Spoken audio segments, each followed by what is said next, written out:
Tryna beat life cause I can't cheat death. Tryna beat life cause I can't cheat death. Tryna beat life cause I can't cheat death. Tryna beat life cause I can't cheat death. Tryna beat life cause I can't cheat death. Tryna beat life cause I can't cheat death. Tryna beat life cause I can't cheat death. Tryna beat life cause I can't cheat death. I did 17 years, homie. Real tears on these words, homie. Hitting staple baloney push-ups and hella top rhyme and hella notebooks with all my rhymes. It's like a map book from where I started. Ciphering, trying to be the hardest on the yard. Some of the hardest rappers got a never day. We'll never hug their mama, we'll never see they say. I feel blessed, so I rock with my loved ones. I left behind good count times and cold lunch. Yeah, mama, I'm on one. I'm free, ain't no words of expressions. See my smile, that's real, no fake shit. You would too if you seen that the moves was basic. Game made, heartbreak kid. Living in reality, man, 30 with some kid shit. Damn, they like 50 in they clip or better. Boy. Tryna beat life cause I can't cheat death. Tryna beat life cause I can't cheat death. Tryna beat life cause I can't cheat death. Tryna beat life cause I can't cheat death. Tryna beat life cause I can't cheat death. Tryna beat life cause I can't cheat death. Tryna beat life cause I can't cheat death. Tryna beat life cause I can't cheat death. Death. What's happening with my peoples, man? What's happening, man? I see it's 8 people watching. It's a Friday night. We about to try to get that up. Because if I'm about to sit here and get blitzed, what's up, Heather? If I'm about to sit here and get blitzed with my people, then we need more than 8. I'm just saying, I took a pounding. Hey, Matt. I took another pounding. Like I promise you, like this team that you see my shirts and things. Softball shirts. I'm fresh off the field. So, I mean, I'm literally fresh off of pounding. Boy, second time in 2 weeks, the game got called because they're beating the shit out of us for lack of a better word, beating the shit out of us. So the beatings continue. Like, what's fucked up in the league I play in is that if y'all win, they got something for you.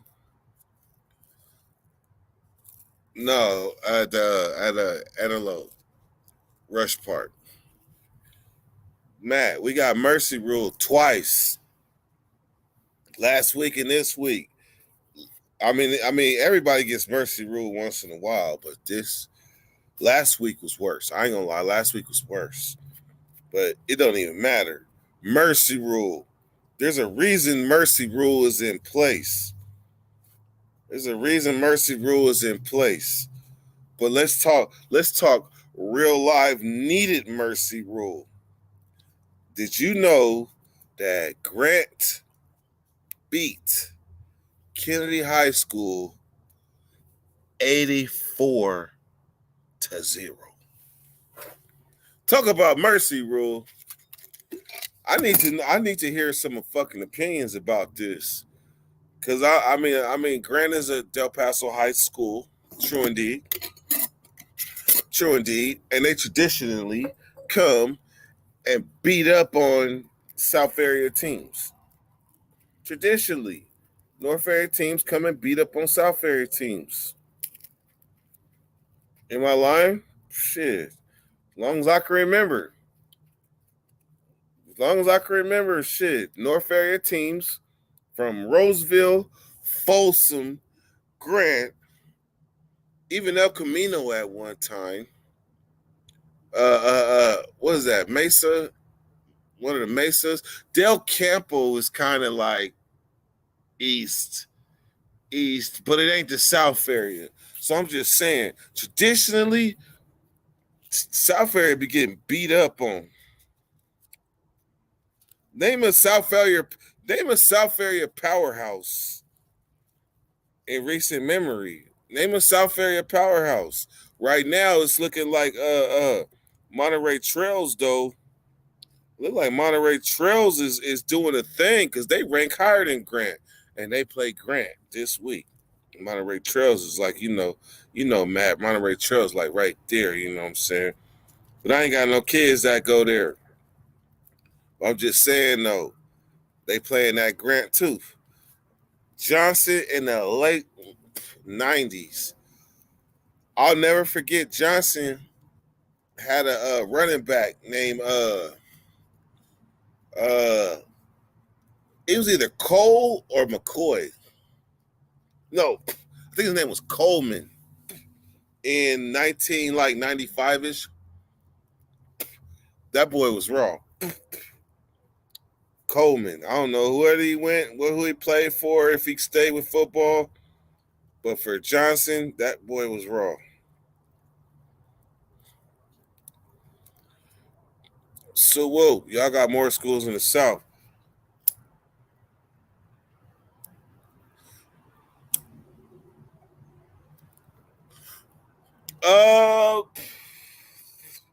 Yeah. Is it called, Bill?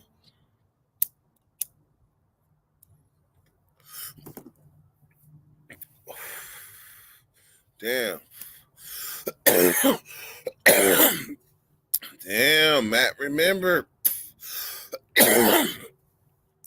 Christian Brothers. Christian Brothers,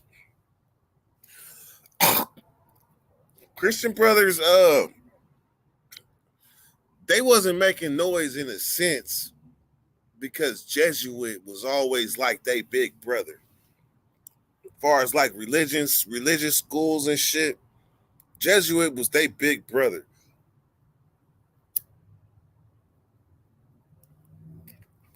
But Christian Brothers has had some all-pro players come up out of there, though.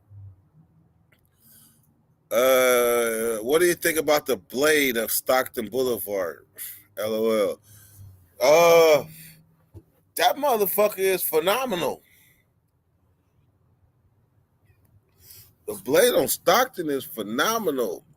I'm not saying that the hose is phenomenal. I'm just saying, like, it's amazing. Like, as soon as it gets dark, the freaks come out at night. I'm telling you, you would never expect it. And if you ever happen to be driving by Stockton and Florida at nighttime, you're going to be like, little girl, get your ass home. You're going to think of all the sex trafficking things that you've seen. You're going to wonder, is y'all kidnap victims or something?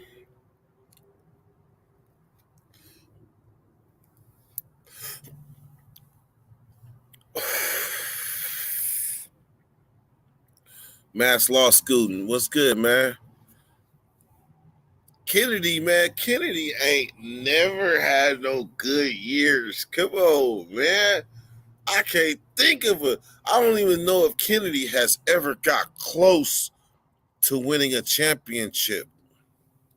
Like, they too busy. Like, I went to Burbank and Kennedy. They rivals.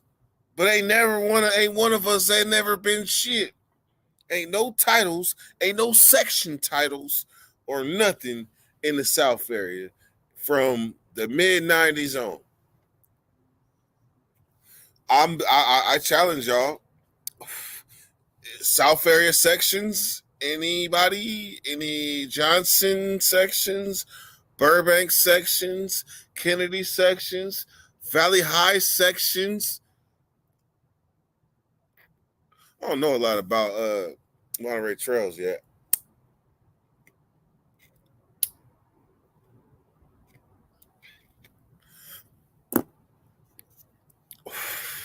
But my point is, ain't no sections in the South area. Not since the 90s. Like in the 90s, Burbank ain't been shit since the 80s. But in the 90s, I think Valley High had a good run one year. Johnson had a good run one year. McClatchy, I don't know about McClatchy.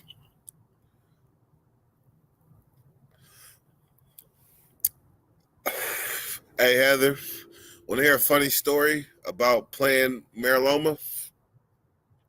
I'm going to tell you a little bit about Maryloma. Why I respect him. And I always, like, Maryloma, man, y'all, you went there. Y'all didn't always have enough football players. Y'all had about 13 football players. Y'all had about 13. Did Fernando Vina go to Valley? Yes, he did. But Maryloma had 13 football players, and they played both sides. And the quarterback was all pro. And I tried to cheap shot his ass on a kickoff when he wasn't looking. It looked like I ran into a wall because he wasn't looking. I ran up, bam, right in the numbers, right in his chest, bam, cheap shot. But I just slid down his body and looked up at him while I was sliding down his body. He was standing over me like this. Bring that weak shit. Motherfucking Maryloma. And they beat us, too. I would call myself playing quarterback. We was beating them at halftime. I mean, we was beating them a little bit, but at halftime, they threw a deep bomb and took the lead. Summer shit.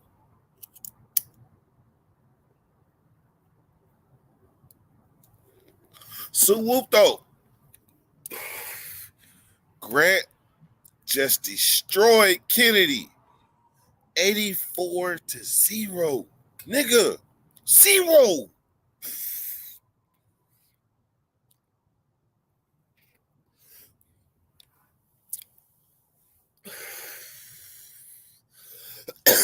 You know what? Did you watch Big Herc stream? I was trolling him. You wanna know how I really feel? Because I'm feeling good right now. You wanna know how I really feel about that, Billy? I done went on Big Herc's lives and typed hella times. And Big Herc never acknowledged me. You want the real? That's the real. I done been on Big Herc's lives hella times, and that dude never acknowledges me on the live unless I pay. And if I pay, there's a chance he won't.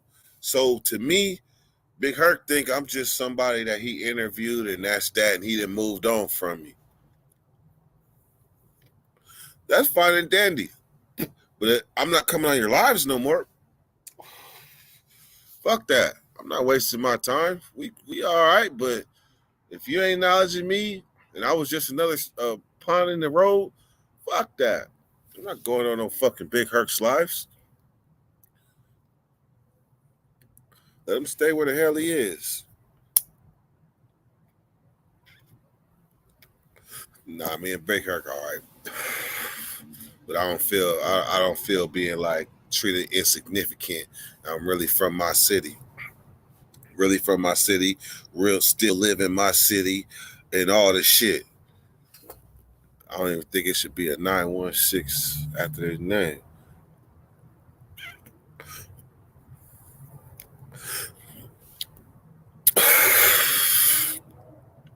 Grant always been good, right? Grant always been good, but they had some fucked up years. Like they had to fire Albertini.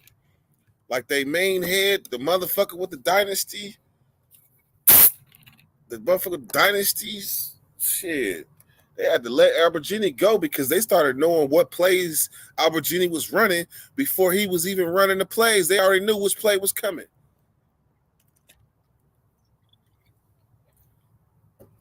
So they was like, fuck that. Like, you don't want to change? We got to get rid of you. So they got rid of Albertini. And they got a new system. But Grant mostly been good, though. Mostly. And the beautiful thing about Grant is every last person that played for that high school team damn near is from the hood.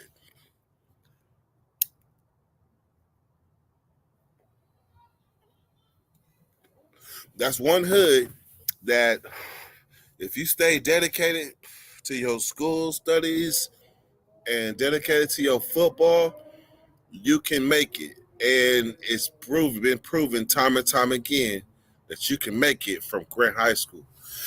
I remember like going to Burbank. The only person that had made it to the NFL from Burbank in my era was Alex Van Dyke. He played for the Jets, and he didn't play that long.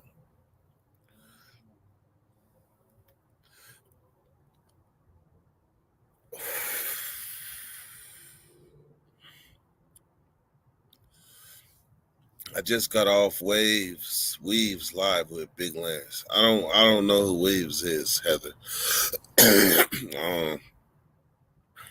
I know Lance though, of course. Herc never acknowledged us Herc never acknowledged us sack folks. He think he bigger than the program. Oh my mama. Oh my mama, Suwoop.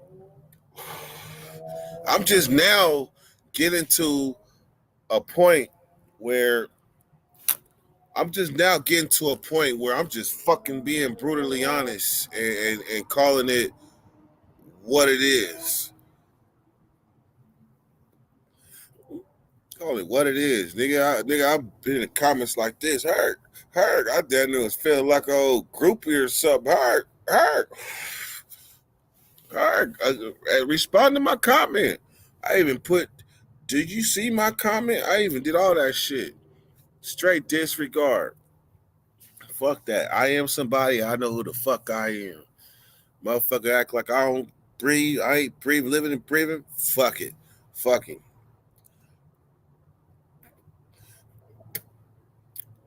No, they said don't bite the hand that feeds you. That nigga ain't feeding me shit. How about that? What's the last stream you did of his? Yesterday. When I proved my point. We never played Grant. Valley High against Grant. I know in the 90s, yeah. In the 90s, Grant played Valley High. There actually was a epic game where Grant played Valley High that I think it ended up in the shootout and some more shit.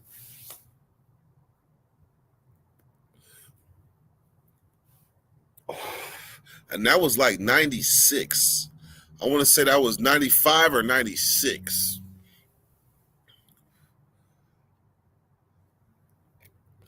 Big Wavy. Yeah, I've never, ever heard of Big Wavy. Let's see. Big Wavy. I mean, I don't mean he's a bad person because I ain't heard of him at all. So, let's see who this is. Big Weavy. Big Weave.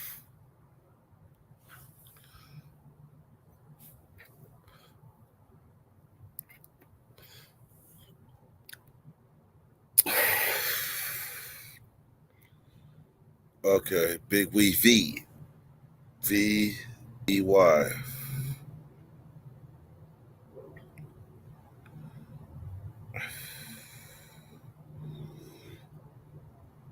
Yeah, I hate to say it, but he's not popping. He's not popping.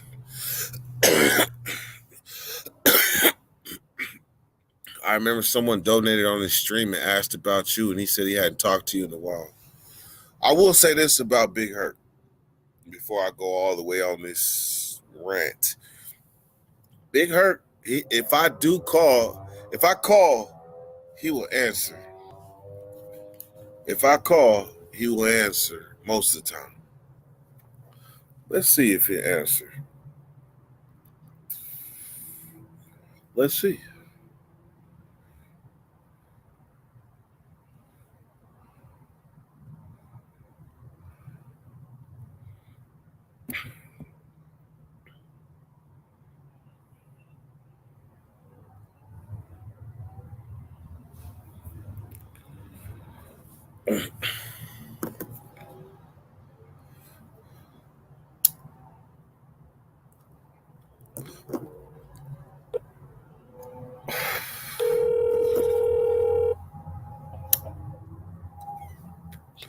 Hello? What's up, Hurt? Who is? This dirty weather. What's going on? Man, I ain't talked to you in a while, man. I was just calling you to say what's up and say that you know I said mine and I appreciate you for giving me the opportunity that you gave me a long time ago, man. I just wanted to let you know. Oh, yeah, appreciate you, bro. Yeah, I'm just, like I said, still grinding, still doing my thing, man. Trying to break this algorithm to make this, keep this movement going. Yeah, true that. Hey, I'll be on your lives. Okay. Do you be seeing me? I mean, dude, there's so many people. I've seen some people pop up on their 916 or SAC or the Heights and different places, but I'm like, sometimes I can see it, but I got so many people at me because I got a live stream on IG with 200 something people at the same time I'm doing YouTube. So, I'm trying to regulate and then answer the questions for people who throw in the little donations, and then sometimes Anthony, my business partner, he's on there administrating. Oh, I see. So there's so much going on, and I'm just trying to touch on everything, and I got to watch on certain things because these people they got a lot of a lot of things I don't want to talk about because it's just the censorship on the platform, and it's already fucked us. So I try to stay away from political shit. Yeah, that's kind of what I'm going through now. You remember back when YouTube was when the guidelines wasn't that strict and you could upload whatever. So what they're doing is they're striking me from shit from back in 2018 and early 19 when they wasn't tripping. They just going back and picking me off. So I ain't been monetized since March. Oh shit, yeah, man. We went from like fucking 30,000, 40,000 subscribers a month down to negative 100. Damn. Yeah. They said we were losing people, bro. That's how bad it got. Because when all that shit went down with all the politics stuff and the George Floyd stuff, and we didn't really jump on the bandwagon, they fucked us. So yeah, it's like I'm working on getting on other shit. I'm doing Rumble and some other shit now. Rumble? How does Rumble work? Rumble, it's not algorithm. It's all based on views. And Rumble is a more conservative platform, but you can talk about anything on there. It's not, as long as you're not talking about like porn and stuff like that, but it's not censored. So you could talk, if you want to say something about politics or you don't agree with something or you want to speak your mind, you don't have to worry about the backlash of them throwing you in an algorithm where your channel is not getting monetized because maybe you said something against, maybe you didn't agree with like something the current administration's doing, or maybe you want to say something that's contrary to being woke, or maybe you want to say something that was woke, whatever the case may be. You don't have to worry about an algorithm putting you into a category which fucks your channel. So you can basically do your own thing on there. And that's where a lot of people are at. Like the dude Tate, Andrew Tate, who just got banned from all social media. Damn. He's over there. Russell Brand's over there. Candace Owens over there. There's a lot of other people over there.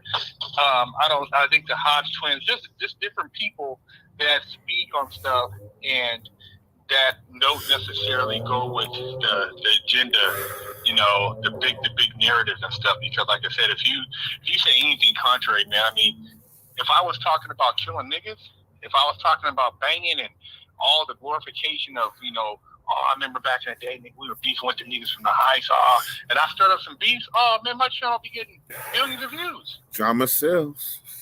Yeah, but that's destruction of our people, and that's the whole thing they want to continue is us self-hating, us talking about how bad we tried to destroy each other, and then it fuels a new generation. Oh, that fucked that nigga. Now I'm from there now, and then it keeps him going. See, they need to keep us destroying each other. Straight up. That's the game plan, bro. So I'm not with that shit. So I've been doing some other shit. I'm still posting on YouTube, but when you coming back through SAC?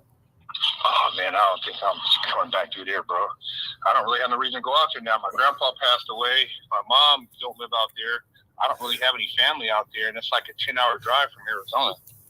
You in there? Oh shit. Yeah, I moved to Arizona. I got the fuck out of California. I come out here. I'm out in LA right now filming. I come out here and film once a month, but I'm done with California. I got up out of here. I feel that shit. Hey, Yeah, I got it out of there. well, when you gonna do a reunion, man, or something close with like me and Nate and some earlier people? Because we all. Well, I just did a follow up with like a couple people from out here, man. You just got to coordinate if you guys ever come to Southern Cali. Because I don't think I'm ever going back to SAC. It just ain't no reason because it's too far of a drive, and there's nothing else for me because I spent all that money going out there. It's like it ain't nothing. Not unless I had like a public speaking appearance or there was like a function out there where they paid. Because that's my thing now is trying to get into more public speaking and booking events that's actually going to be something. But I really have no need to go back up to Northern California like Sacramento because it's just too far out. Dude, that drive from my house is like 10, 12 hours. Shit, I feel you. 100%. Man, I remember I used to tear the roads up, so I know. Yeah, that's like 12 hours. So if I do anything, I'm like, I got people I'm trying to hook up with in Texas. I got dudes, if I can get you going other places. But my thing is now, if I go somewhere, I got to get some bread. I come out to LA because my partner is out here, so we film out here. But that's about the furthest I go into California is coming out here to Southern California. What about StreamYard? What about a StreamYard interview? I do so. I've done that before. It's just, it's just coordinating it. It's not as good as doing it in person. I don't know if you heard the guy. You know the guy Primo from SAC. That's my homie.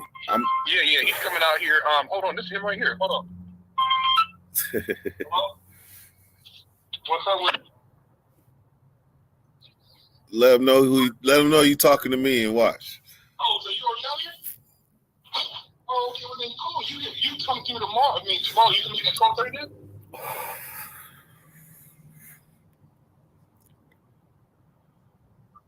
Oh, okay, I got you. Because we're right by the airport. I think we're right by the airport. Because I thought you were getting here until tomorrow at 4:30.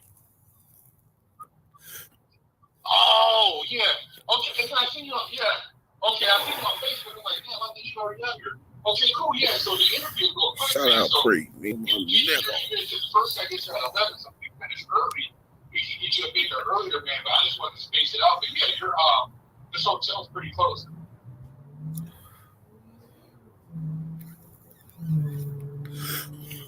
Okay, cool. Let them know you on the. My partner's going to be here at 11. We got a guy flying in. He'll be here at 11, and then as soon as he's finished, we'll roll you right up in here. Let him know you talking to me. Okay, all right. Good shit, man. All right. Hurt. Let him know you talking to me. Yeah. He out here. We're about to interview him tomorrow. Hey, I interviewed him for the first time 2 years ago. Yeah, my homeboy, Damon Nunn put me up on him. I don't know if you know Damon Nunn. Yep. From Highlands. But, yeah, I'm going to interview him tomorrow, get some shit going. So, yeah, I'm just trying, like I said, I try to bust people out of Freshman, man, and keep the channel fresh, man. I kind of graduate. I'm on some more entrepreneurial shit. I'm trying to show people, man, that there's other angles. Because everybody done basically knocked off what I'm doing. And I got to keep evolving, man. So hey, I'm evolving. So what right now, the topic that I've been generating, I say that I created the prison genre, but everybody says Big Hurt. So my argument is that when you was doing it, there was no such thing as a prison genre. Y'all just no, I created the prison genre. I was the first person to do it in 2013. Nobody started. I started this whole. Wasn't nobody talking? The only person who came after me was 23andOne. I'm the one who interviewed and did the first interview when I busted Cali Muscle, and then I busted my homeboy Larry, who got caught up by arrested by the Mexican police and got caught up in it. I'm the one who started all this shit. Wasn't nobody thinking when I got out of prison, man? Wasn't nobody doing this shit? YouTube had just started. So this is my argument. My argument is I was the first one telling war stories, smoking weed. I was telling war stories. I was telling prison talks. It wasn't even war stories. I was the one that started all this. You came on my channel. But prison genre, that was no genre. I was the first one. YouTube said, hey, Big Hurt, you're doing this. Wasn't nobody else doing that. I trailblazed and started interviewing. I gave people a platform to actually do all that stuff. I was the one who got badgered. I'm the one who let the fake ass Wes Watson come on. I'm the one who let all those dudes start their careers. When I gave Nate on here, wasn't nobody Nate, told his story. Just it wasn't even nothing hyped up. It's just him talking, but it was real shit, and it blew up. Do you? So I give a lot of people the opportunity. But you know the difference between like somebody giving a testimony and somebody telling a war story, right? I mean, you can say. I mean, a war story. The bottom line is the prison genre. I start fresh out with the first platform, and then everybody spinned off. What about Joe? So the after prison guy. He was after me, bro. We were 2013. Go good. 2013 wasn't nobody doing it. Everybody started doing it, and then they started doing stupid shit. My whole thing was a message. The war stories was irrelevant to me. If you told a story and you interpreted it as that, cool. But I wasn't here. Oh man, I was on the yard, and it wasn't about that. It's about teaching young people a life lesson, and that's why everybody wants to get on my platform because it was real. Wasn't no paid subscribers. Wasn't nobody on here bragging and trying to promote ignorant ass behavior. I was telling people, man, this shit is backwards, bro.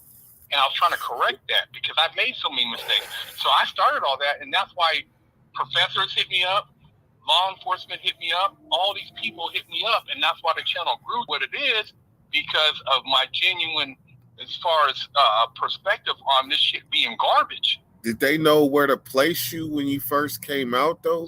Because I created that lane, and everybody else followed. Everybody started tagging me. I was the first one. And then people started talking, oh, man, this dude got stabbed. This dude got raped. This dude, I was on the yard, this and that. Wasn't nobody doing that.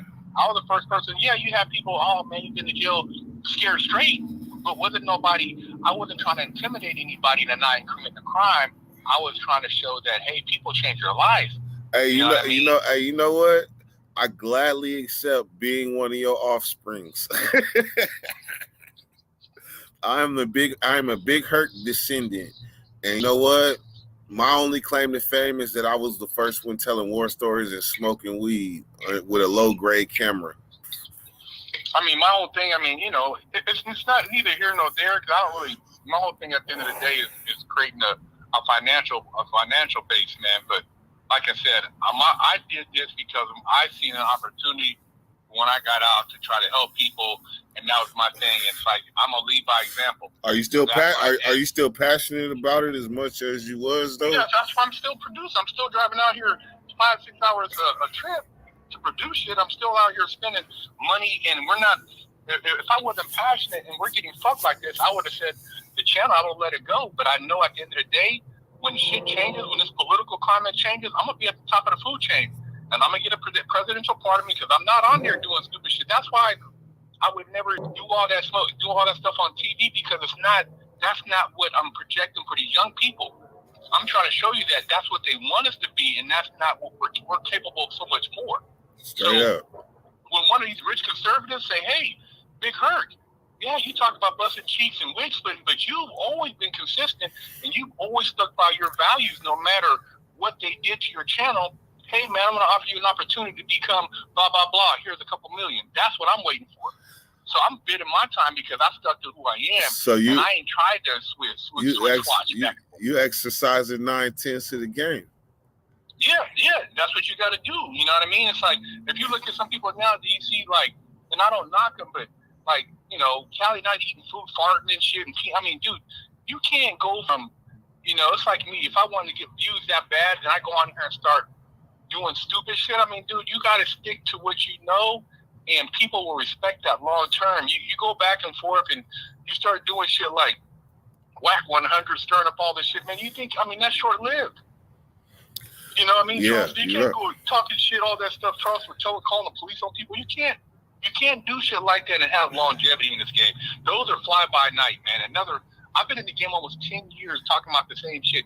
Yeah, I've had to, because of me not playing the game and me calling out hip-hop on the hypocrisy of saying that the white man this and you guys are killing more blacks than anybody else. It ain't. The white man, maybe 10 people, they're killing more whites than blacks. But you can kill each other every weekend, shoot them up, and nobody says nothing. So I don't want to hear about no white man this and that. I ain't never had no worried about no white dude growing up. I'm worried about motherfucking beefing with other niggas. You grew up in a diverse neighborhood too. Man, shit, man. It was You never worried about no Klan dude in the Klan, white boys from Rio Linda. Man, shit, we go out there and thump them motherfuckers, man. Wasn't nobody worried about them. Only time it was problems when the football game in Rio Linda or something.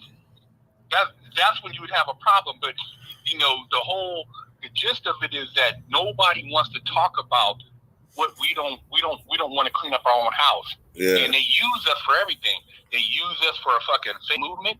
They use us to push homosexuality. They use us to do this fucking this whole transgender. They use us for everything because we're the strongest and most impressionable people in the world. Mm-hmm. They can get us to do something. Everybody else to change and follow. Put Nas X on there dancing on the devil. Put Dwayne Wade's son on there dressing like a little girl. Now you got they use us for everything, bro. Whenever they want to show the crumble of a society, they put a black dude and everybody follows what he does because the black dude, if he does it, and this motherfucker's strong, then shit, everybody else falls in line. True We're that. the top of the totem pole, bro. We the ones who lead. That's why they have these fucking Russell Westbrook wearing a dress. This dude putting a mask on, doing this because they know, LeBron does it, then damn, everybody should do it. LeBron talking about fucking all this stuff, but then he ain't saying nothing about China and all the Muslims that got in the motherfucking slave camps. Damn. Yeah, he took that $1 billion payout and kept his mouth shut.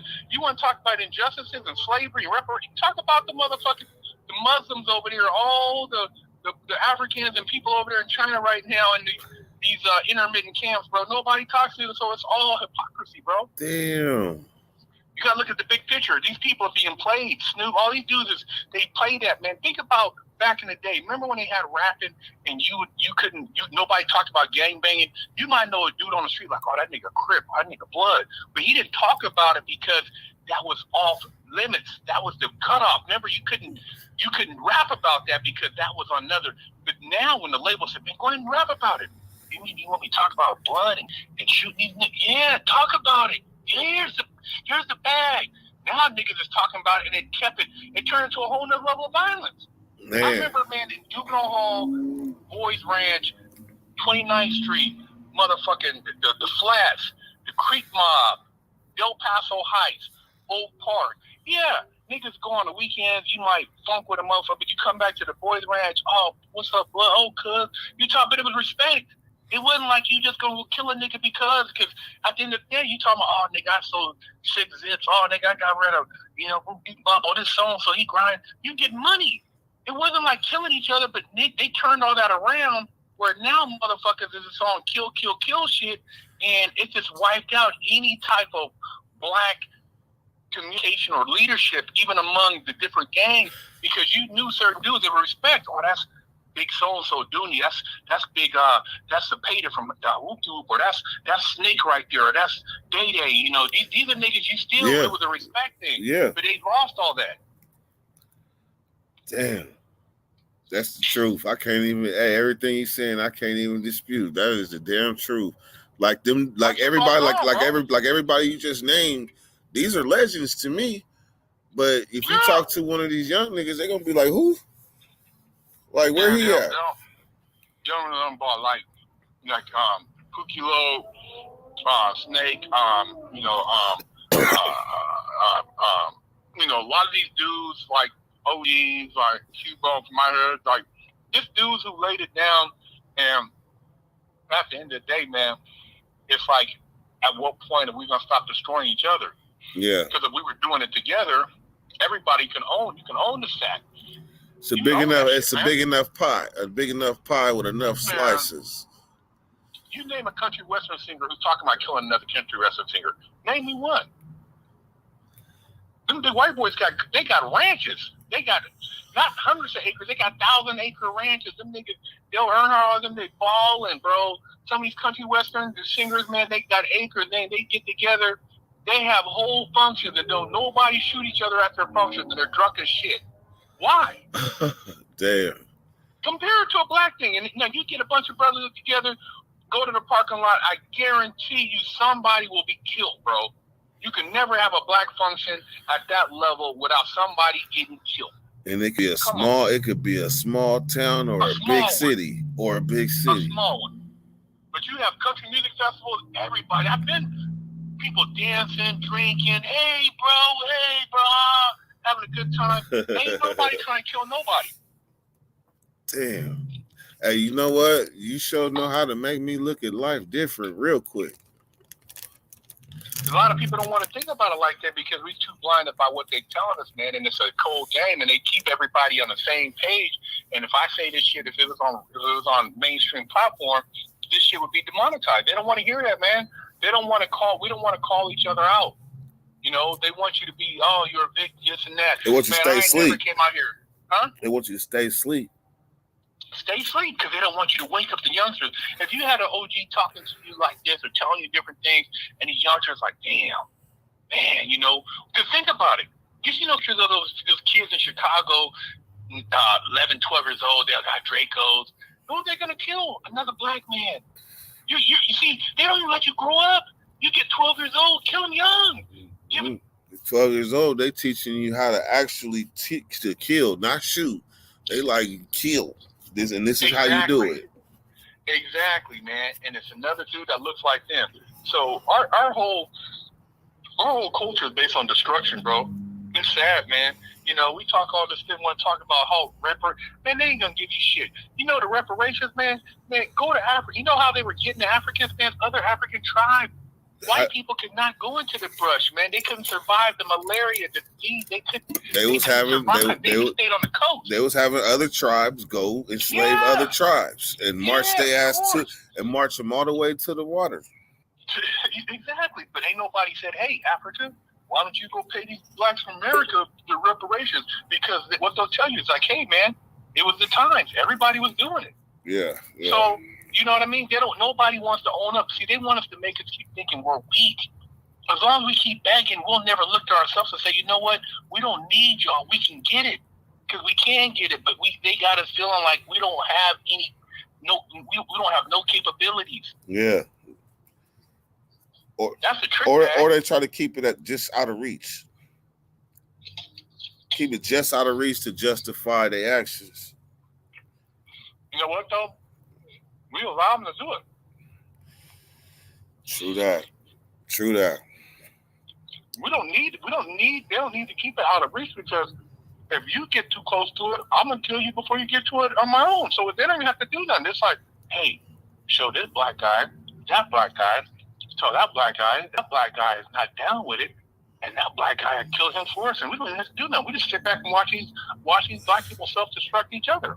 We don't have to do that. So you say like it's only a matter of time because it's something good, and as soon as the blacks get involved, it's only a matter of time until that motherfucker get blew up. Before they destroy each other.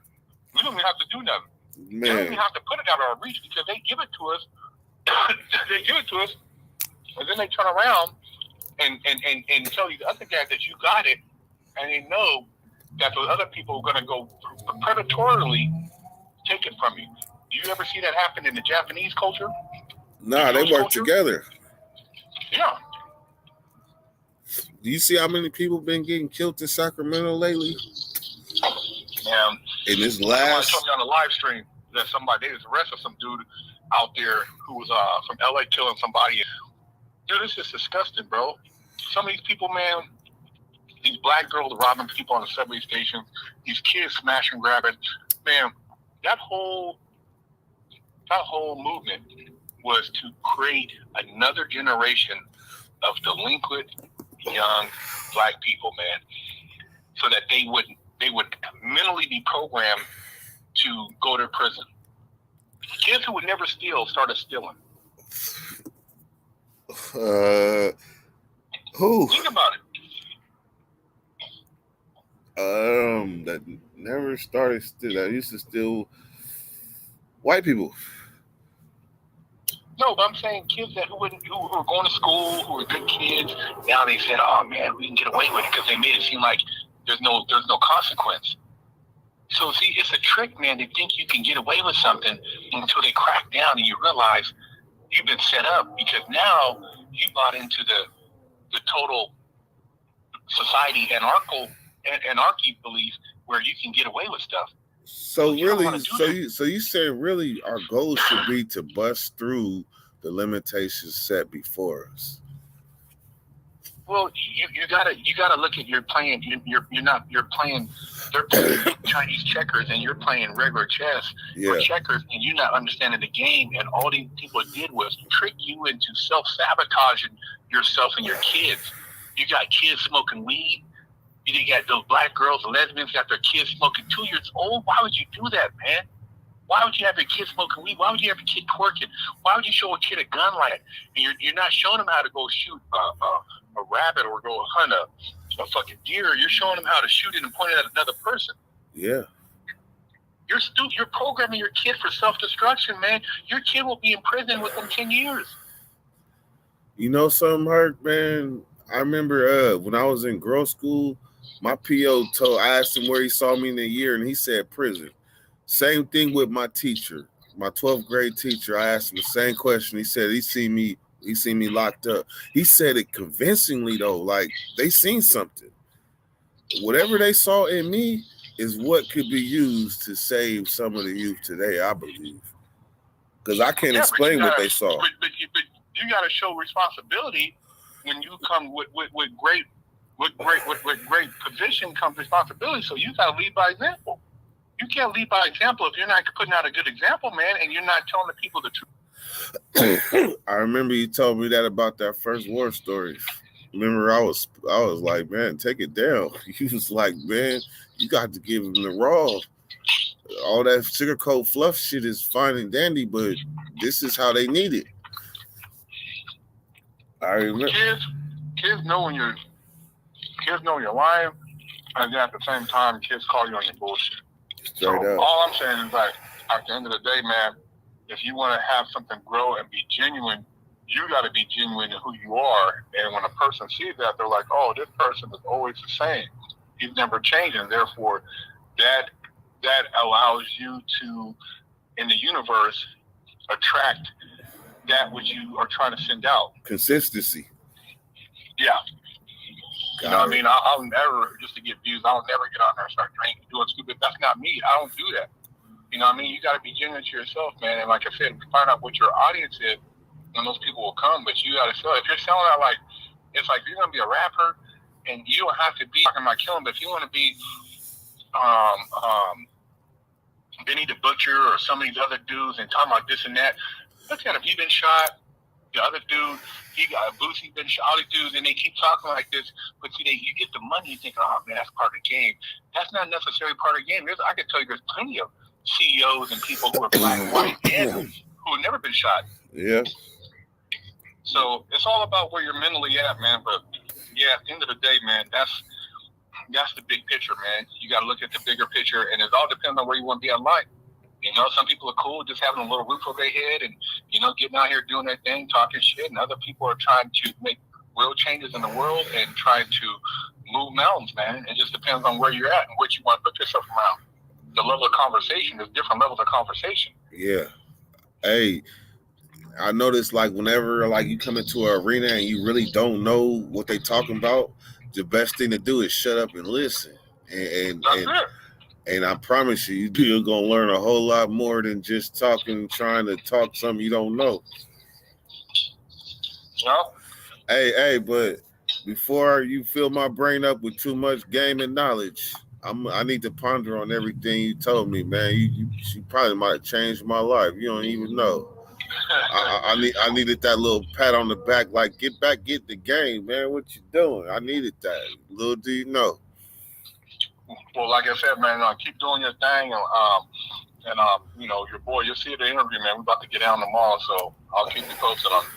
Hey, man, hey, I'm telling, hey, you can ask, if you want, you can ask him about me, and he got some funny stories and all this stuff. That's my guy since childhood. We're going to get some good stuff tomorrow, man. Like I said, I'm going to open up the dialogue, man. Let it flow. Yes, sir. That's what's up, man. Shout out to you, man, for sure. Hey, and I'm a respectfully rescind from saying I started the prison genre. I just thought that there was no such name as prison genre. No. Until later. We created that category, and everybody just kind of spun off of what we did. But I don't really say nothing. Like I said, there's a lot of people that say stuff, and I just try to stay out of the middle of it because I got to keep the universe on my side. So I try to just help people, man. And I genuinely help a lot of people, but I know that it doesn't come back the same. So it is what it is, you know. You help me, and I at least want you to be proud of me for keeping it going all these years later. Yeah, man. I mean, you and Nate do your thing, man. I'm always, like I said, him, Dex. All you can do is keep shining, bro, and try to find your path, man. That's all I'm doing too, man. I'm still making, searching and seeking, man, to get that righteous path, man. Straight up, man. I appreciate you so much, man. All right, brother. Well, you take care, man. Like I said, stay in touch. Yes, sir, man. I'll hit you soon. All right. Go. Bye.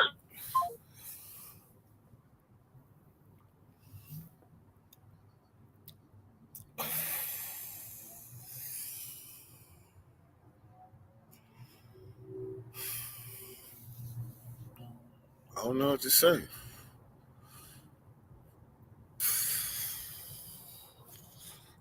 I don't know what to say. For once in my life,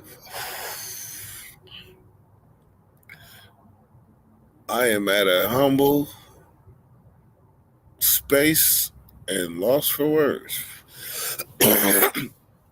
Like sometimes you need that motivational talk. I promise you, sometimes you really need that.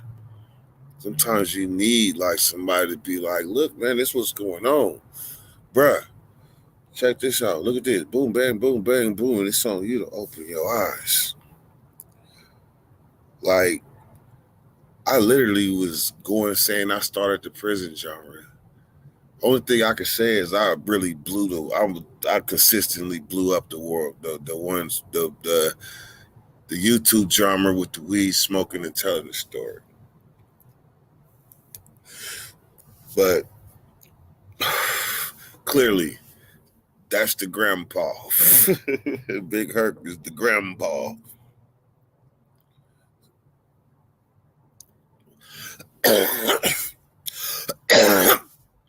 ZG, that's why I'm deleting this live. I'm putting it private. As much as like people would want to have celebrities on their performance shit, I be really knowing these celebrities. So sometimes I might show a little something. Like, I don't give a fuck how many subscribers I got. It ain't about that. It's about how you conduct yourself as a person and so forth. That shit recognized. But truth of the matter is, I had the opportunity to be like, Big Herc, I'm live. I had the chance, but I was stuck a little bit. I was stuck in it. Then I forgot. Then I said, fuck it. Then I said, fuck it. But the thing is, Big Herc is the same. He been the same from day one since I met him. He been the same way.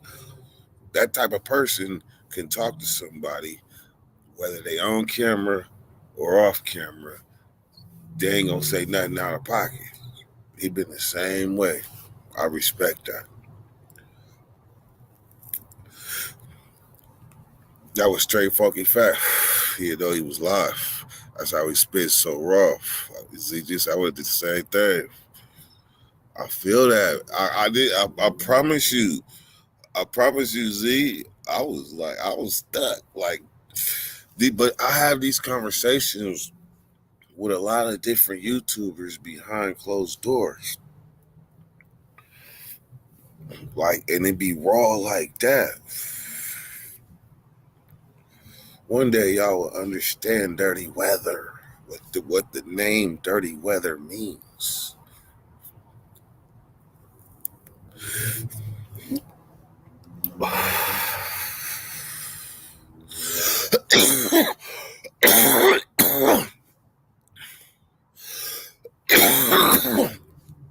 Conduct is one of the main rules in prison.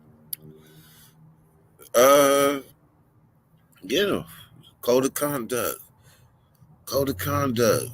But I would say respect come before that though, because you got some disrespectful code of conduct breaking motherfuckers. So they just kind of file all the way. But you got some people that respect the code, but ain't got no respect. Then you got some people that got respect that break the code. Not in our face, but behind closed doors. Them faulty big homies. We know about them, Noti. The motherfuckers that come with the bag, get some homies and feed them, some youngies and feed them, and now they surrounded by lions, and they walk on the line and shit.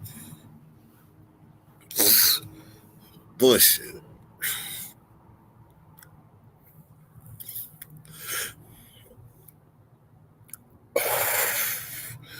To conduct in a professional manner at all times. I'm gonna say, Noti, that that's part of being the blood. That's part of being the blood. Or in your case, that's part of being a rule. Like, I know you noticed when you hit the pen that Bloods was always distinguished. Like, Bloods carry themselves in a certain way that was different from cousin them. Like, Bloods, like, for example, I'm gonna give you an example, Noti. Example is that we didn't walk Bloods on the line. We didn't walk around sagging our pants and shit. We kept that respectable sag. What's the respectable sag? That's like, right, you're not on the waistline, but a little lower though, but not on the waistline though. Like, nah, that's the respectable sag. Cousin them keep that thing at the bottom of the yeast. You can't run like that. Can't fight like that. The first thing you gotta do is pull your pants up and boop.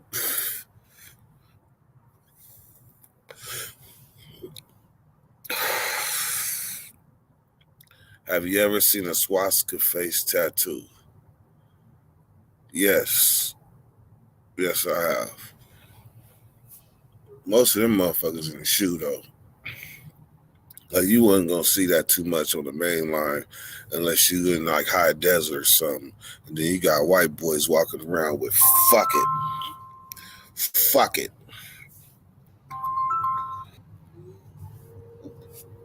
What's up with the nigga? I'm live right now. What's good? I know, man. I'm on there. I'm trying to get. I don't know how to never get to the link. I never see the link on this motherfucker to get up. I didn't post. I didn't talking to me, nigga, but I don't see you with the phone in your ear. It's magic. I'm text you right now. All right, I just posted. I see it late right now. Nigga, I'm about to roll up another one. The nigga Pretty came to town. I'm out here in LA, nigga. You already know where I'm at, nigga. I'm out here to do the thing with the boy, nigga. My photo 20%. Nigga, I was talking to Herc when you was talking to him. Oh, so you already know I'm out here then. Yeah, nigga, come on, nigga. AT and dirt. All right, hit the link. I'm on it. I'm trying to see how I get on there. Oh, here I go.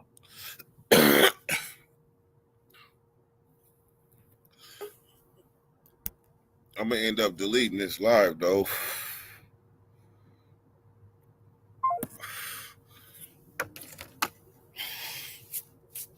Hey, hold on. Your mic is muted. Your mic is muted.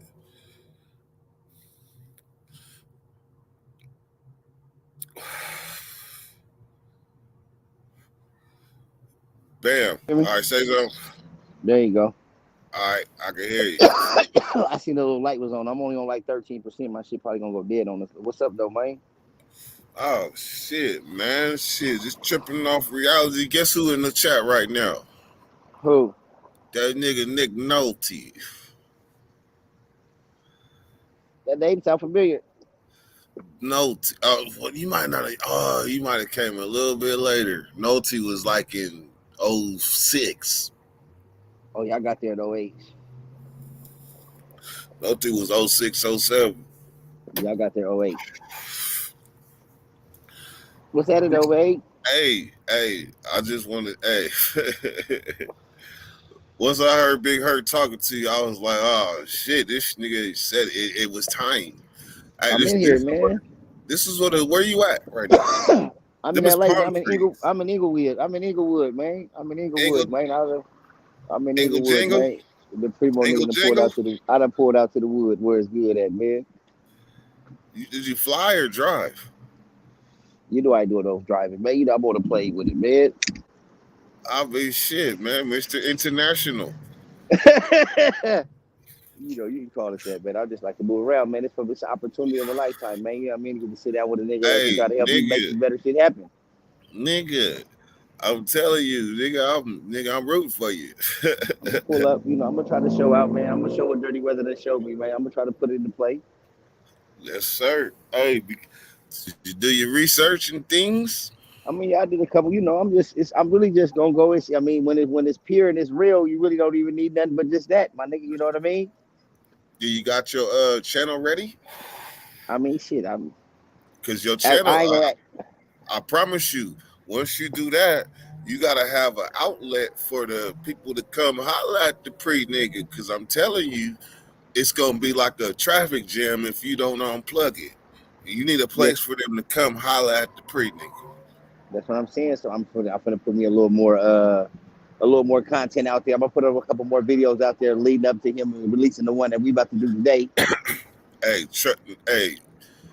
nigga, I would be tripping on my channel all night tonight because tomorrow, well, once it's released, like nigga, your life will change. But you know what I'm saying, I don't know when it's gonna release. But it's like you just I don't know. It's like I be just want to make sure I hit him with some shit. You know what I mean? Like I be trying to make sure I come with the right lane. I don't want to be in there and then I have to try to jump lanes.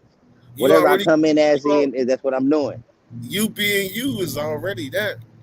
That's what I'm saying. So that's my lane. I'm just gonna go in that motherfucking. I'm just coming off the hip, my nigga. You know what I mean? Whatever you want to talk about, whatever we doing, we can do it. I really finna start talking that shit though, my nigga. You know what I mean? I've been being humble and shit, my nigga. You know, I've been giving niggas passes and I've been trying. You know what I mean? But after what we done went through and after what we done did, my niggas like they don't deserve no pass, my nigga. You know what I mean? If y'all slacking on y'all macking and you niggas ain't doing what y'all supposed to be doing out here in these streets, my niggas time to be exposed that y'all phonies, my nigga. Like y'all really ain't got the best interest in heart of the young niggas. Because if you was, you would be getting stronger. You would be getting better, my nigga. You know what I mean? You gonna elevate. You gonna level up. If you niggas still stagnated, and if I can surpass you and only been out here for 6 years, my nigga, y'all stagnated. So I can tell the young niggas what they really hear, my nigga. You was making monster moves early on when you first came home too. Because I was determined, my nigga. Like I was making monster moves before I left, though. Like you know what I mean? Like that was just like shit. It was just like get back to normal program. I left the streets, my nigga. I swear to God, man. I had my own house, my nigga. I was trapping, my nigga, running through QPs. I was running through quarter keys. Like I was fucking with money, nigga. Like I wasn't a nigga that was in the way. Never have been in my life. So I wouldn't go get out here and be in the way. Because your boy Manny, I never met him, but I heard a lot about him. And if you was next to him, then shit, it's only common sense. I mean, like I was with that nigga before he even became Manny, nigga. You know what I mean? So like I learned a lot and I know a lot and it's good from him. You know what I mean? So when I got back on the streets, I really did everything I did. I swear to God, was for him though. Like when I got out here on my grind, I wasn't going back, and I was on that Manny Fresh hype, nigga, and all he was about was chicken McNuggets and getting it in. So, nigga, I got right back to it, but on some grown man shit, legit shit though. I swear to God, with morals and some integrity, with values, and now I'm here now, nigga. They can't get rid of me now, niggas. Like they say, nigga, they wrote me off, nigga, but I didn't write them back, nigga. You see what I'm saying, nigga? On my mama, they wrote me off, I didn't write back, nigga. So, that's they bad. As you shooting, you gotta roll off your channel like. In the middle of all of that, roll your channel off and make it come out natural because it's going to be necessary. What's your channel? Primo the General's Corner, man. How is this? Primo, is there my name. That's different. Nope, it's Primo the Generals, and in the corner. I think the one way that people might mess up that might cause them to not get it is Primo is spelled two ways. Y'all gotta let them know it's PRE, not PRI. My shit PREMO. Straight up. Primo.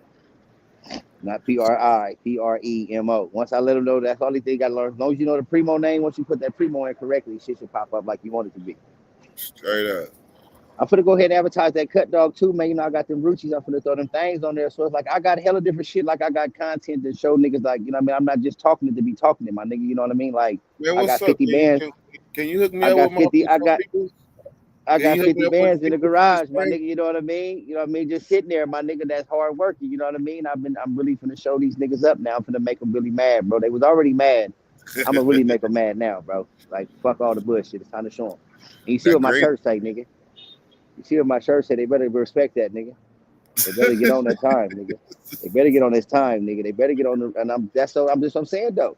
You gonna wear it Because tomorrow? the young niggas need to hear that, man. You know what I mean? Young niggas need to hear that, man, because that's what the streets is doing. Like, I don't care how famous you is, bro. If you cross that line, it's over. Mm-hmm. That's a wrap. If we live in the code of conduct of these streets, my nigga, even if you ain't in it, probably the one thing you can't do is that, nigga. Nope. Can't do that. 100%. Not in these streets, man. Not in these streets, man. And they glorify and they make it like it's fly and cool, and it ain't. Man. So I got hella shit your brother be on, man. I'm finna get on my shit, my nigga. I swear to God I am, bro. Hey, I'm telling you, like, Sacramento is real small. I don't know why people put these last real I can't really small. see So all the like, so it's time to align with people that's like minds that's on the same thing. If we are from different regions of Sacramento, but if we are on the same height, my nigga, what the fuck do it matter where I'm from? If me and you on, if I'm pushing the same agenda you pushing, my nigga, if me and you talking the same kind of language, my nigga, I don't give a fuck where you from, Brody. Me and you on the same. I believe in what you talking because I'm talking that same talk. Mm-hmm. You see what I'm saying? So we gotta be grown enough to put the gangbangers aside. And then I know other people talking that talk, and then you know other people talking the same talk, and that's when they come together and you get the umbrella. Yeah, but you gotta get the right niggas to pull that umbrella together.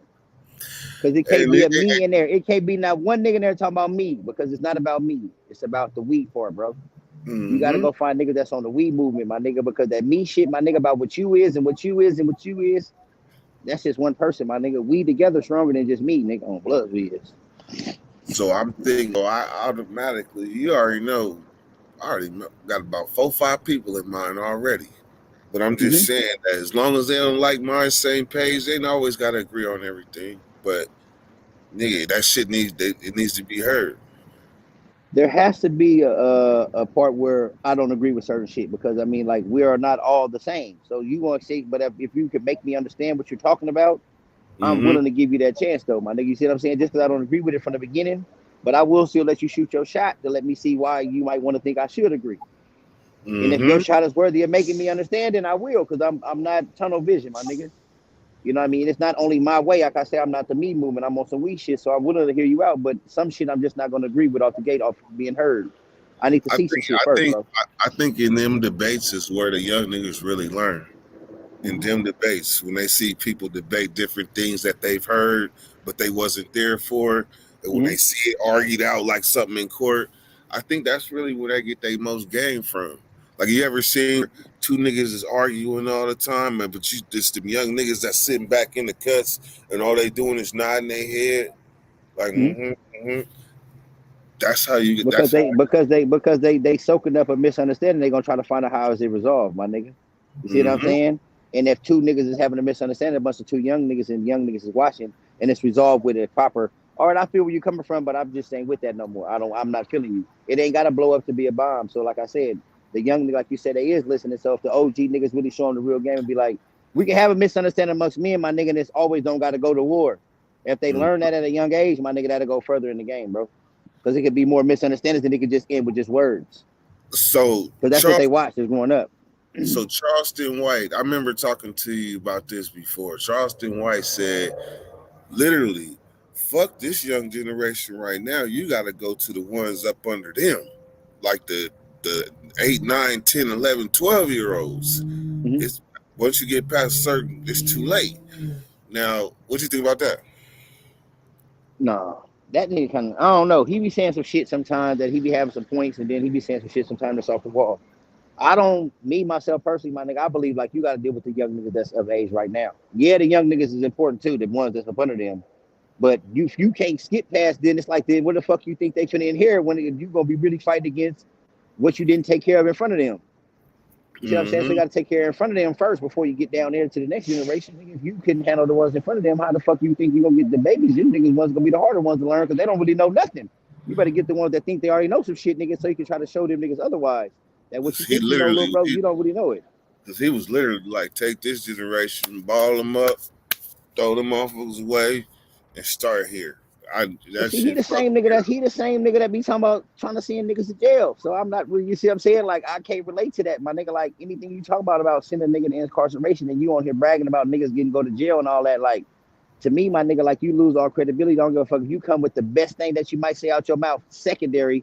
But if you said that first, my nigga, I don't want to hear what you said secondary, nigga. If you said that what you said first to me, you lost me, my nigga, because you on here antagonizing niggas to come get at you, but then when they come to try to holler at you, talking about you call it the 9/11. Like, my nigga, like, I really ain't understanding that, my nigga. Like, I just said, you see what the fucking shirt say, nigga? What you talking about, nigga? That's telling, nigga. Mm-hmm. So we ain't doing that.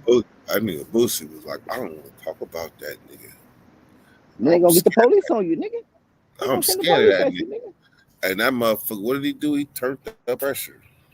Now, like I say, a nigga like that to me right there is he's more dangerous than any kind of animal that can get you together, because he's letting you know what he gonna do to you and he's still talking shit, nigga, to make you come holler at him, because he ain't like you just picking on him.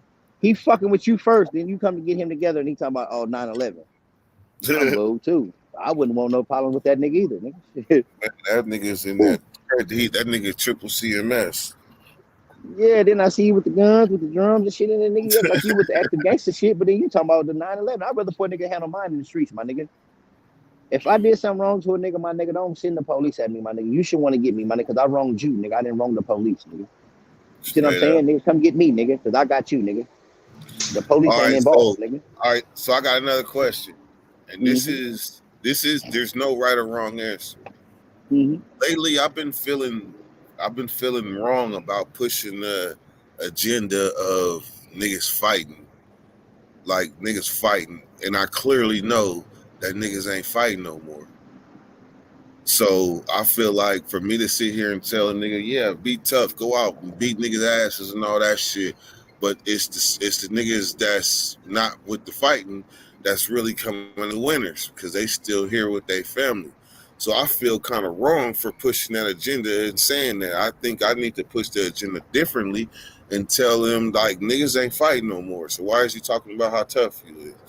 I feel like there is phase still happening, bro. There is phase involved, right? There is situation that's fightable. You see where I'm coming from? But niggas gotta understand what type of situation is that. When it's hood, when it's a tribe beef amongst each other, them are fightable issues. When it's a hood versus a hood situation, that's not a fightable issue, because it's already blood on the ground about that type of situation. But when it's at home, when it's at your house, my nigga, like, you should be able to go to your hood, my nigga, wherever you from, and get a fade with any nigga that's from your hood, my nigga. Because we from the hood, nigga. We from the family, nigga. But outside your hood, I can't go pull up to the Heights right now and tell nigga from the Heights I want to catch a one-on-one. They ain't hearing that, my nigga. They gonna be like, nigga, okay, nigga, we gonna tighten your ass up, nigga, as they should, though. But and I mean, you heard what I said. Listen to your brother. Listen to your brother, though. As they should, though, because first of all, as me, I'm gonna be a foreigner at this time, my nigga. I'm gonna here to try to hurt somebody that's from their family, my nigga. They're not trying to hear nothing that I'm talking about. But like I said, if they're a family member, you can get that with your family, nigga. Where you from the same hood, you should be able to go get that with any nigga from your hood, nigga. I agree. But if a nigga that ain't from your hood, nigga, he can't come into your hood right now talking about what he want to do to one of yours. You ain't allowing that, my nigga. You ain't allowing that, bro. That's not gonna happen. That's period, point blank. So we gonna have to keep this politicking on some street shit correctly. Like, oh yeah, we can have fun in the hood amongst each other. So you should tell everybody from your hood, put them guns down, quit shooting each other as a family and some hood shit. But you can't tell no nigga to don't go to another nigga hood and go try to get a one-on-one. I wouldn't even recommend a nigga do that. But trip off of this, the first thing that came to mind when you said that is that even in my hood, I know of people that was starting off with a head up fade, and they from the same hood, and it still turned up with somebody dead. But it was started off as a fight. Because that goes back to what we said about the leadership, nigga. It goes back to the big homies, nigga. Go back to the nigga that was around, nigga. Like, you got to, once he whooped his ass, you got to let him know, nigga, come on, walk him to the car, nigga. That's over with now. You know, you got what you had, nigga. We love you, baby, and have a nice day, baby. Go smoke you a blunt. Go get you a bottle. Go do whatever you got to do, but nigga, but the gun ain't an option, my nigga. Like, you know what I mean? That's your brother. Now he gonna come over here and give you a hug, and that's over with. But see, here's where the twist come. The twist come in knowing what our youth is up against. If we tell them not to protect themselves or have something to protect themselves, when the average kid is protecting themselves, I feel like we would be setting them up for failure in the sense. I'm never telling them not to have a thing, though. I'm not telling you not to have the protection on you. You see what I'm saying? But if as many times as my brother done fucked me up, nigga, he never had to go to sleep thinking if I was gonna pop him. You see what I'm saying, nigga? You a brother, nigga. So it depends on the person that put their hands on the person they put their hands on. So everybody should have protection. So if a nigga, you know a nigga come to hurt you, we ain't gonna say, you supposed to say, hey man, it ain't worth it, man. Nigga, get him together before he get you together, my nigga. You see what I'm saying? But don't just let that be your first resort. Like, you beat him up, so now you think you want to come tripping. So now you already looking for him before he even said if he's tripping or not. They already be on some, I got to get him before he get me. You see what I'm saying? So it's kind of like it all go back to when we was in that dungeon, bro. We was in that penitentiary, my nigga. And we was in that penitentiary. These young niggas was wired differently. Yeah. So for us to come out here to try to use our blueprint on what the wiring kit used to be for when we was growing our age up, our wiring kit won't work for theirs. We can't unwire them, bro. We can't get in there and fuck with they chipperies and shit. That shit is different. Nah, our shit is on a CD. They shit is on a hard drive. And it's a lot of wires in there, bro. You see what I'm saying? You cut the wrong one and it's over. So it's like, that's why I didn't get out here playing with them. That's why I got out here on some, I'm big, bro, and I'm just gonna let y'all niggas know I'm still on these old school shit, nigga. And I'm gonna show y'all. Hey, but you was always like that, though. In the pen, out the pen, you was always like that. You were like some niggas be like Unc, but you always been big bruh. And I always been like big bruh. They ain't never really called me Unc. I always been bruh. And you was the same way. A lot of my ties that I got with the young life out there right now came from behind the wall, my nigga. And that's from all sides of Sacramento, though. I'm not just talking about Oak Park, though. I'm talking about all sides of Sacramento. Every young nigga that ran across my path as a young nigga in that penitentiary, they respect the Primo nigga because I stand on morals, bro. I'm not with the fuckery, my nigga. Guess who hit me yesterday? Who? Lil HB. Oh, that's my nigga, little basketball blood. Little come off the visiting room and come and dunk on a nigga in some boots. You see, hey, that was legendary. He loved me, my nigga. Them niggas love me, bro. Because I was always on some what's right is right and wrong is wrong, my nigga, period. Yeah, hey, Bloody hit me the other day. He hit me, was like, guess what? That nigga seen your interview and was like, Blood, I want to get on your podcast. Yeah. I said, what you mean? He said, like how Primo was on there. I want to get on. Yeah, that's my nigga. Hey, I'm on 4%, nigga, so if my phone go dead at any time, you know what that meant, nigga. My shit went dead. This nigga LA. Where you at, Beverly Hills? Hollywood? Nah, I'm in Inglewood, man. I'm over here by the airport. Man, you see little airplanes and shit flying by in the background and shit back there. Niggas you gonna get a rental? Nah, I'm only gonna be in and out, my nigga. I'm only really in and out, my nigga. My partner I was in the pen with finna pull up on me tomorrow and shit. One of my old cellies, we gonna go have breakfast and shit, my nigga. And I'm doing the interview, my nigga, and I'm back to where it's at. Oh shit, man! I feel it. I need to pull up on you, man. I need to pull up on you so we can do another little up close interview so I can put on get down before the shit pop off. Yeah. Trip off of this. Like you stepping into some shoes I don't even think you realize you stepping into. I'm telling you. Like me and Nate, look at it like this. Me and Nate kicked in the door, guns blazing, bing, boom, boom, boom, boom. And then we stopped and looked back and was like, come on, niggas. And didn't nobody really come. Yeah. And that void has been there. And then finally, somebody followed the fucking blueprint and is making it, man, is there a such thing as a double salute?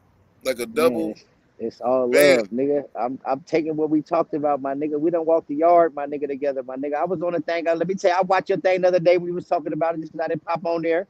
I was in the car listening to you on my radio about telling niggas about your experience about homeless and the motherfucking going to go watch your body at the little fitness. And now look at you now, my nigga. That's the test of time. Niggas lost it once and then nigga lost it twice, my nigga, and bounced back, my nigga. So that's the test of your strength.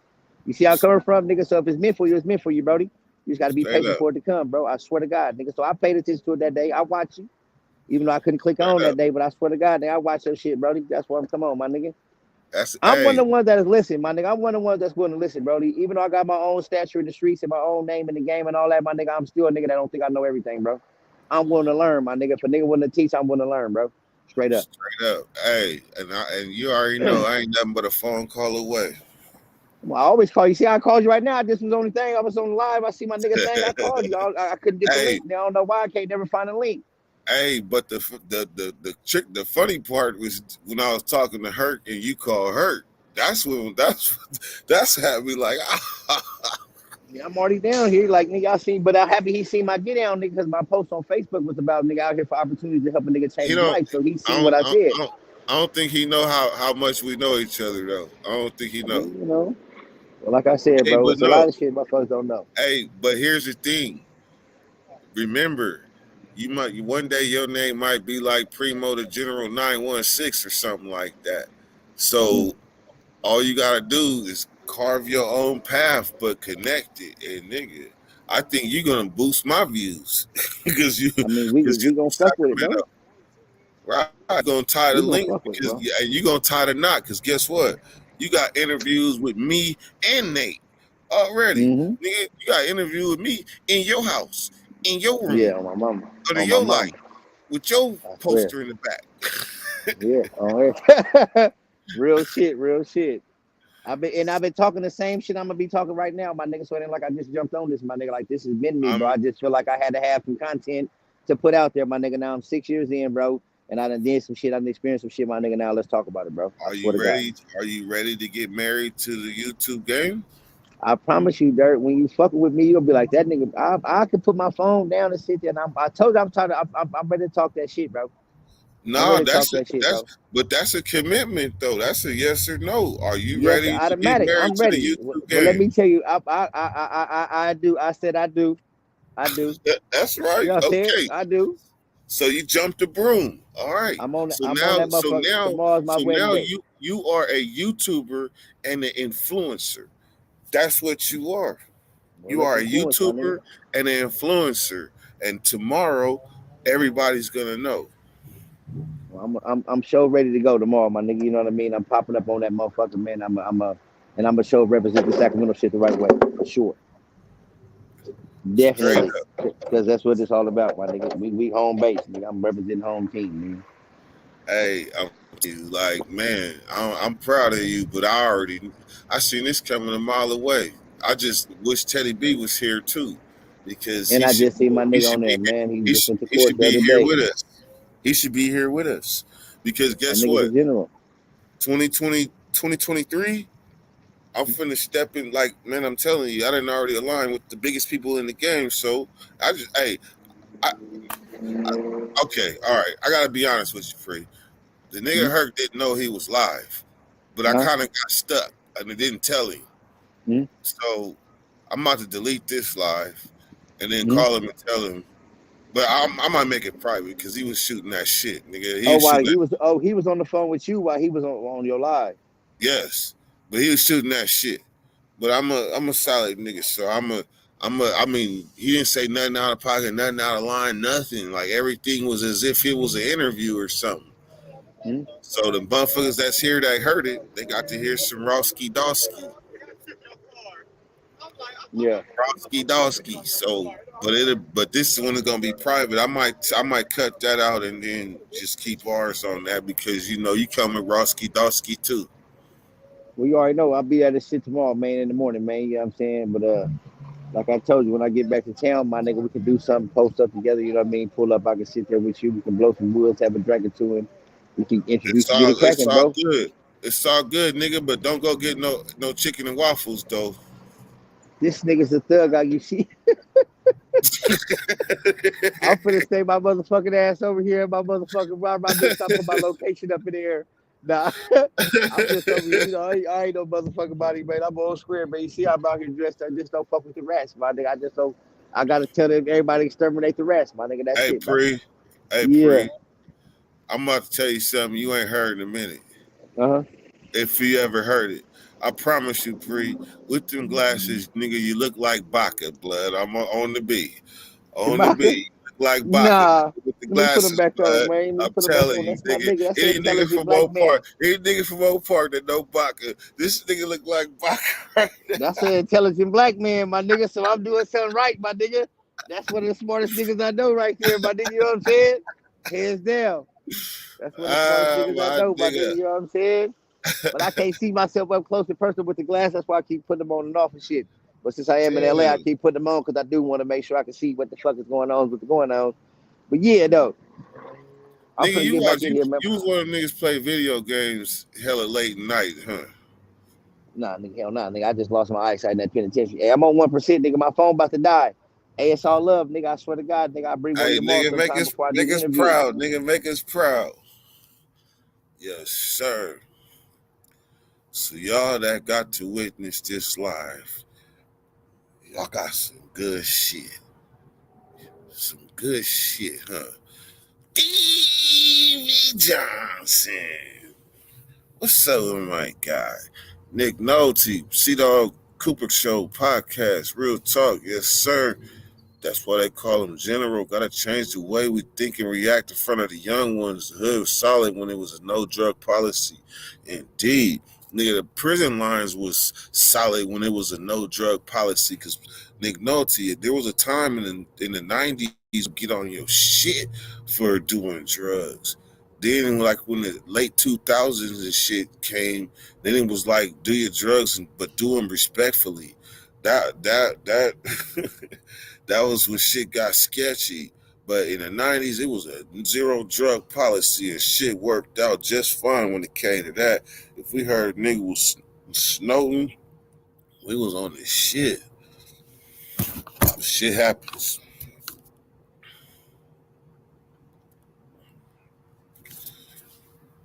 Let's keep that thing among us, player. Yes, sir. Paul X, what's happening? Billy. Nigga, he's a dirty motherfucker, dirt. ZG, I'm always laugh at that. All right, man, like I said, people be like, they be judging me because I only got 9,000 subscribers. Some people see that I fucks with it. Some people see I fucks with it.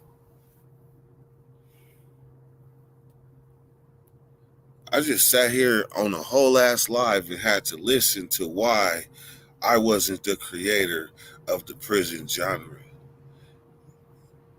Like literally, like Herc put it in my bowl. Like whatever he was talking, he put it in my bowl, and I had a spoon, and I was like, "Dude, yep."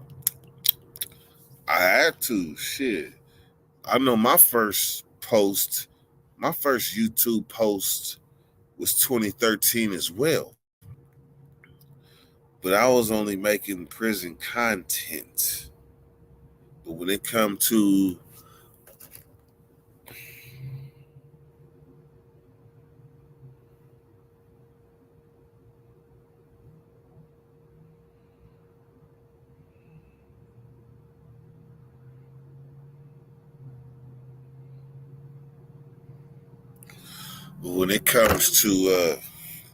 smoking and telling stories and shit with music in it, that's me. That's me. But I gotta surrender and say, okay, the Don has spoken. The Don has spoken. You're part of the Herc bloodline.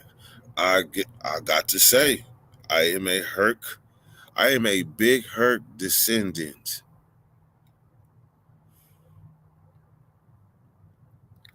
I see you have my peoples in there, player.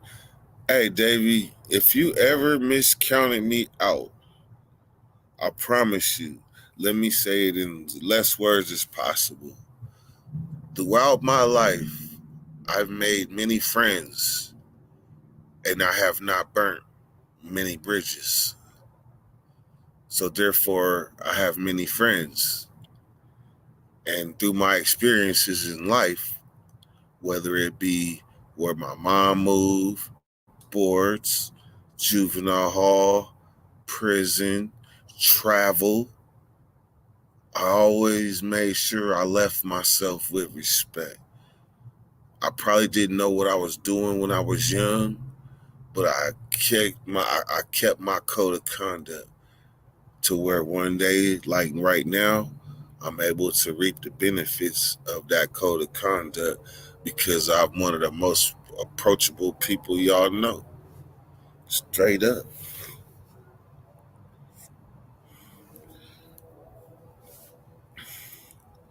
I should have guessed Cali from that car in the background.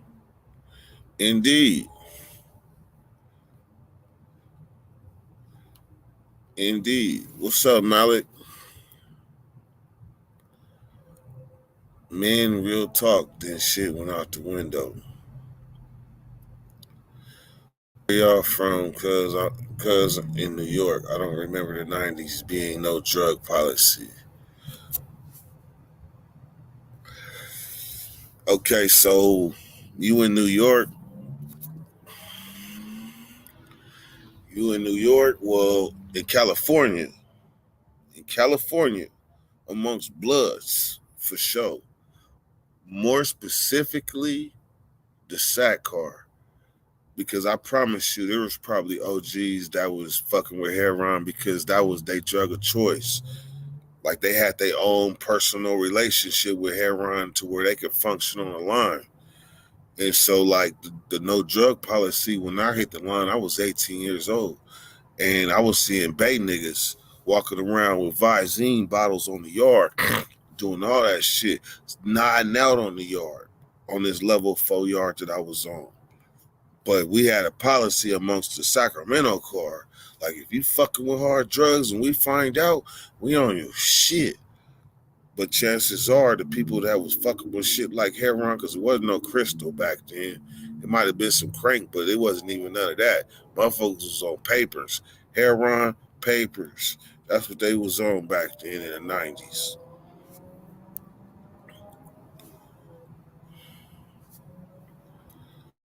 So then what happened is the evolution of prison happened. And there was, we back in, when we was hearing about tweakers and shit in 97, 98, 99, 2000, 2001, we started hearing about tweakers on crank and shit and then ice and all this shit. These motherfucking numbers of tweakers got big. And then it bled into homies. And then these homies is coming to the pen. So then you got gang banging homies, and then you got tweaker homies, but they bloods, but they tweaker homies. And they getting caught behind closed doors doing what they was just doing on the streets. So then it got to a point where you be whooping everybody ass. Because everybody was doing some all these young niggas that was coming in the pen was on some of that shit.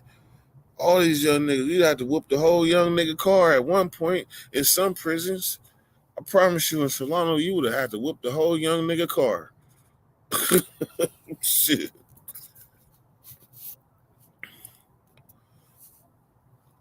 I stood on the outskirts, gang personal driver, cool my hood. I didn't run. Car, fire, no disrespect. Okay, so that makes sense. If you're a soldier, you can't be slipping. Hell nah, you can't be slipping.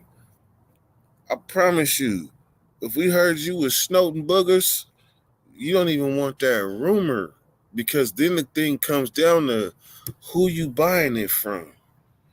You buying it from these LA Bloods, you buying it from these Bay niggas, and these Bay niggas is running you up a debt, and then all of a sudden the homies got to hear this nigga been buying heroin from the other niggas, and this nigga got a $500 tab in that mail out money order or whatever ain't cleared. Like, this nigga ain't got paid. So now this nigga on the menu, and then we got to find out about it later. So there ain't going to be no explanations because the homies got to pay for the debt. The homies got to come together and pay this debt.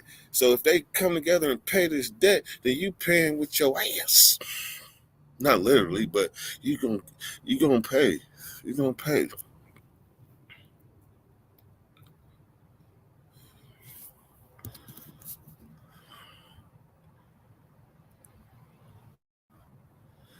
So let's see. Man, real talk, that shit went out the window. I agree. And it was funny, like I said, when Primo was talking, and the first thing I thought about is in my hood, it's been homie on homie fights that turned into a dead body that didn't need to be dead. That's why I'm on that agenda, just in case y'all didn't know. That's why I'm on that. Like, I don't want, that's like, I feel like if you, like, it's cool to teach, you kids how to fight. Like, that's cool. But as a parent, I think you got to recognize when they got that killer instinct in them. Because if they do, and especially if as a parent, you got that in you. So you got to be conscious that if you might have passed that down, and if you got that same killer instinct, then you got to think about how you was at that age at 16, 17, like how you flash and see red and wouldn't give a fuck. If this is in your kids, then you have to harness that. You have to first recognize and then next harness that energy that they got within them, because you got to kind of look at it like not necessarily that's a demon in them, but you got to look at it like that's a malfunction that you don't want people to get access to, because if they hit that malfunction, it's all bad for everybody. All bad for everybody.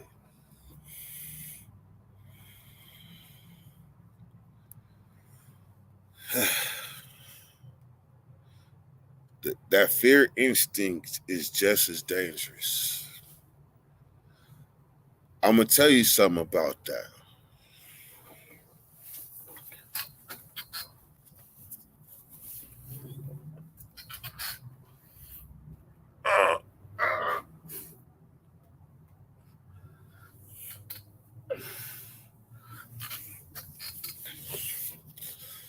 So if y'all saw that, that was Fearless. And I've had Fearless tattooed on my back since I was 18 years old. Straight up.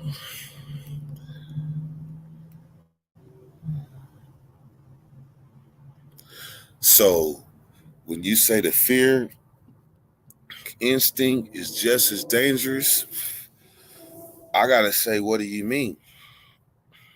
What do you mean? Because if you're talking about being next to somebody that's a scary motherfucker, then hell yeah, that fear instinct is hella dangerous, because when they come and we're doing what they do, going to work, that scary motherfucker gonna leave you.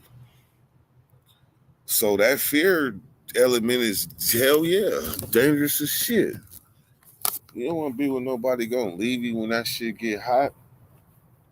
You know how many places me and Nate Dogg done been to where I didn't see something and he seen something and he was like, "Dirt, you see that shit?" And then I key in on it and we like, okay. And we assess the situation real quick, like, okay, is there a threat?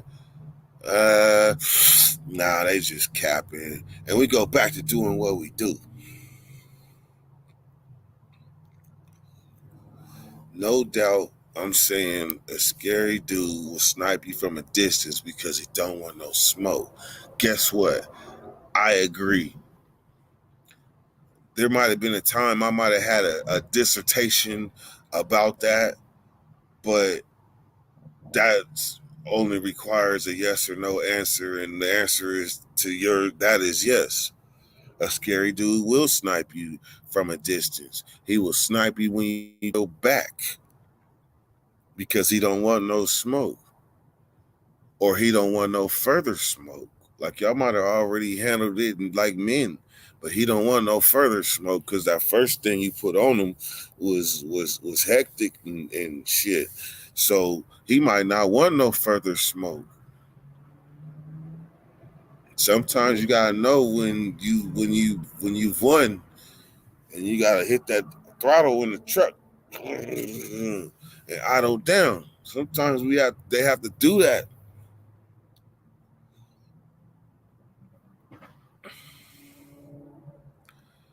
And if man, and that's why when he said that earlier, and I thought about the fight in the hood that turned and ended up with a young homie dead. If he knew that he was winning, or he knew that he was if he knew to be on point, he would still be here. But the point that I make is that it plays out in every hood. Every hood knows somebody that started off with a fist fight and ended up with a body. Every hood. Every state that has a hood.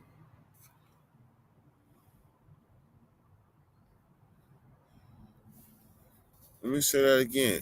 Every state that has a hood has a story of somebody that was fighting and somebody pulled a gun and somebody died. If I'm lying, I'm dying. Because if it ain't happened, that ain't no hood. That ain't no hood. That's Orange County hunky dory Kim Kardashian up the street shit. That's not a hood. That's an area. We talking about a hood.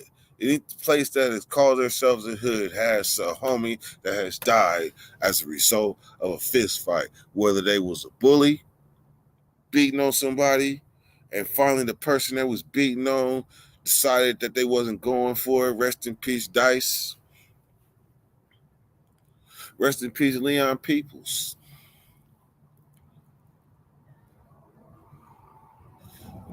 Yeah, man.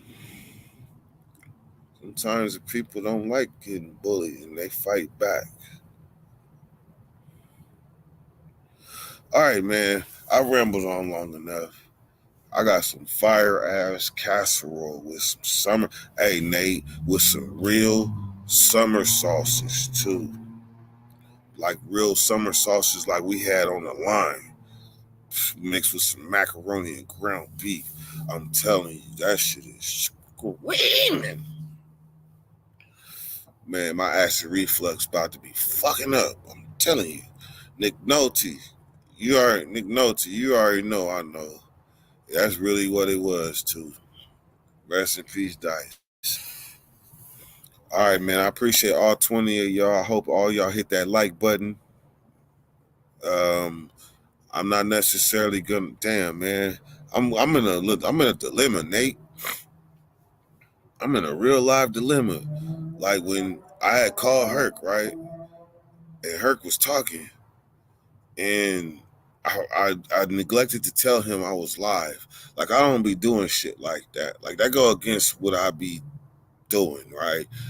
But he started spitting that raw, real shit, and I kind of got stuck, Nate. So I'm trying to figure out, man. I was thinking I'm gonna just delete this live, but then Primo came on. So I don't know, man. I'm thinking I should just maybe put it private and then call her and just tell the truth. That's what I'm thinking.